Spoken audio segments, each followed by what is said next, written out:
Le champ des possibles, présenté par Caroline Tapaz.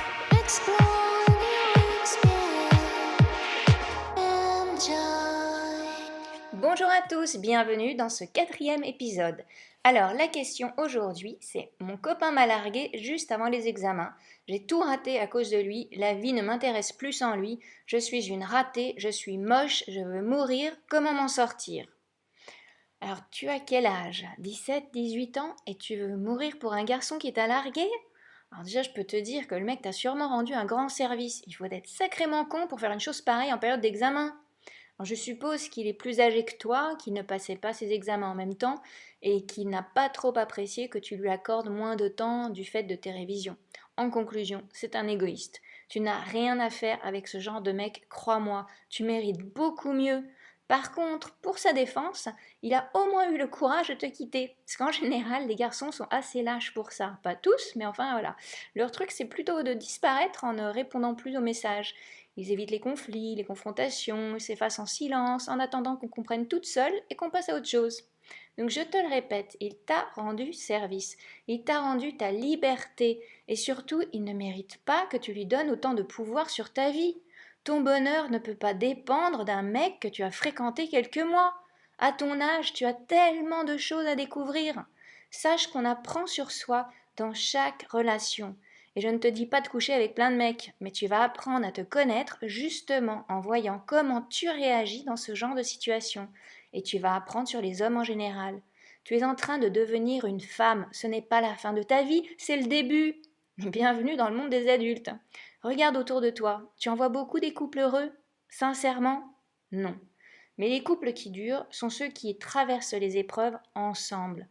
Ton mec est parti quand il n'était plus le centre d'intérêt pendant tes révisions. Ben, bon débarras! Et s'il te plaît, ne le blâme pas pour ton échec. Assume. Prends-en la responsabilité.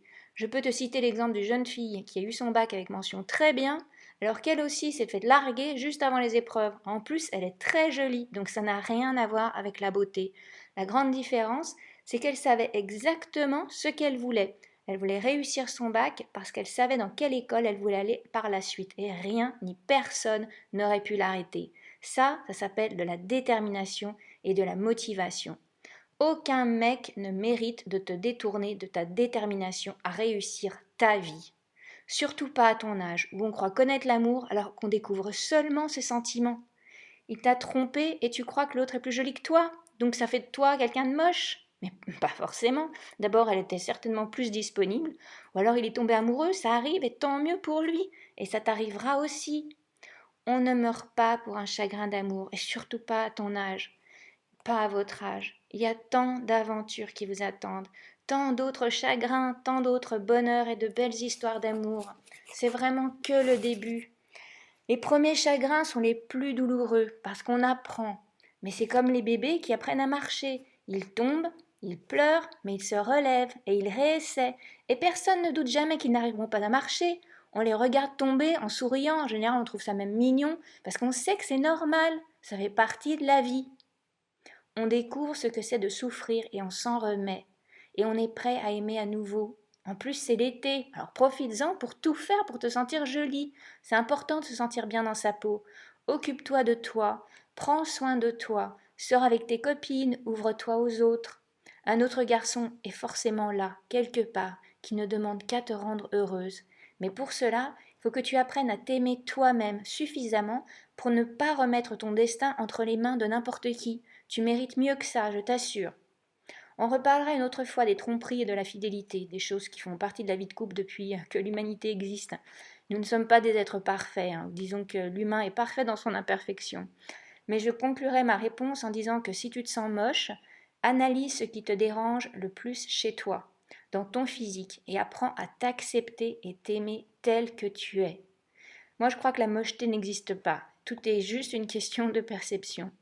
Et ça me permet d'enchaîner sur le thème d'aujourd'hui, le pouvoir et les dangers de la perception et de l'interprétation. Et oui, tout est question de perception. Comment toi tu te vois n'est pas comment les autres te voient.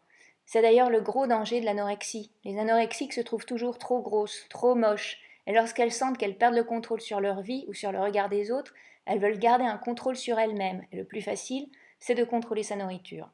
C'est pourquoi l'anorexie est un suicide lent et un des plus gros dangers de la perception. Tout tourne autour de la perception de soi.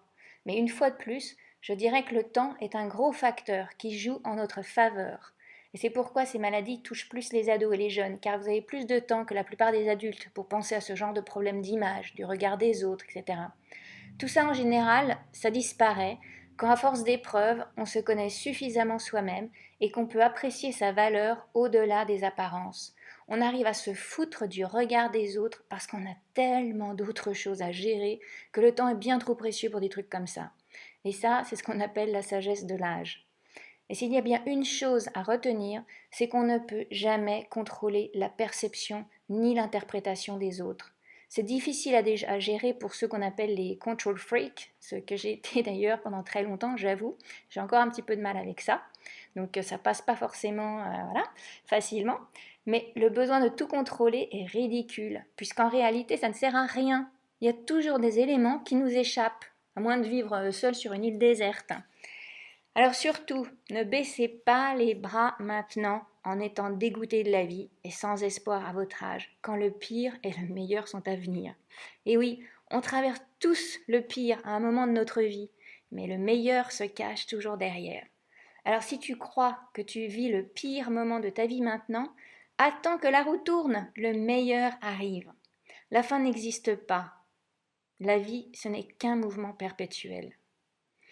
Donc, comme j'en ai déjà parlé dans l'épisode précédent, en fait, dans la communication, tout est question d'interprétation. Mais le plus dangereux, ce sont encore les silences. Et là, tout est permis, on peut tout s'imaginer, tout interpréter jusqu'au pire scénario.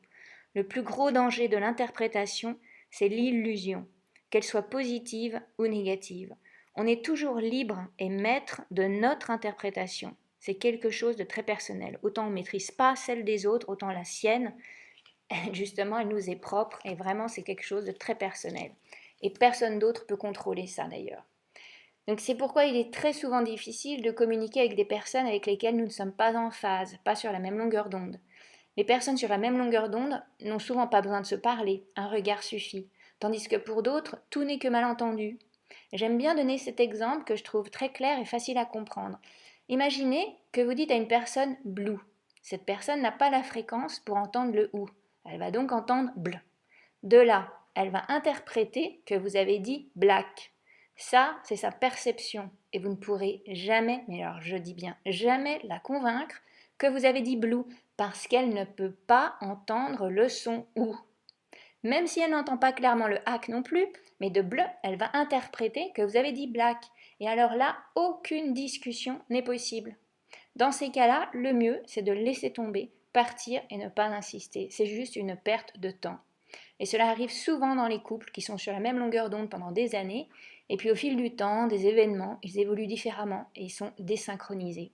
Alors parfois, il suffit d'un petit réglage, comme pour les radios, il suffit de remettre sur la bonne fréquence, parfois, il n'y a plus rien à faire. Donc c'est vrai que dans ces cas-là, le mieux, c'est aussi d'essayer de voir, il y a les thérapies de couple, aller voir quelqu'un, un professionnel, un coach.